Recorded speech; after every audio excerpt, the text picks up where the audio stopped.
नमस्कार मंडळी, या समोसे करायला कुकरमध्ये बटाटा लावला शिजायला. दुसऱ्या बाजूला मैदा घेतला, काळे तीळ घेतले, मीठ घेतलं. तिघांचं मिक्स करून चांगलं थोडं थोडं पाणी टाकून पीठ मळून घेतलं. शेंगदाणे समोसाला तर पाहिजेच ना, शेंगदाणे पण थोडेसे भिजत ठेवले. अख्खे धणे घेतले, अख्खे धणे चांगले भाजून घेतले. भाजून त्याला पण टेचून जरा साईडला ठेवले. मग काय, तोपर्यंत आपला बटाटा शिजला. त्यात कोथिंबीर, शेंगदाणा, धनेपूड, मीठ सगळं टाकून मसाला रेडी करून ठेवला. मग तेलाची फोडणी दिली.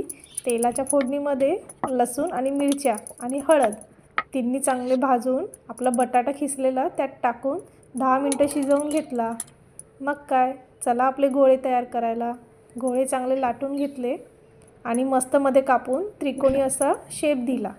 त्यात मसाला भरून आपले समोसे तयार केले. थोडेसे मी उद्यासाठी ठेवले नाश्त्याला आणि बाकीचे तळून घेतले. आणखी थोड्याशा मिरच्या पण झणझणीत घेतल्या. मीठ लावून अजूनच छान लागतात समोस्याबरोबर. मग काय, झाले ना आपले समोसे कुरकुरीत.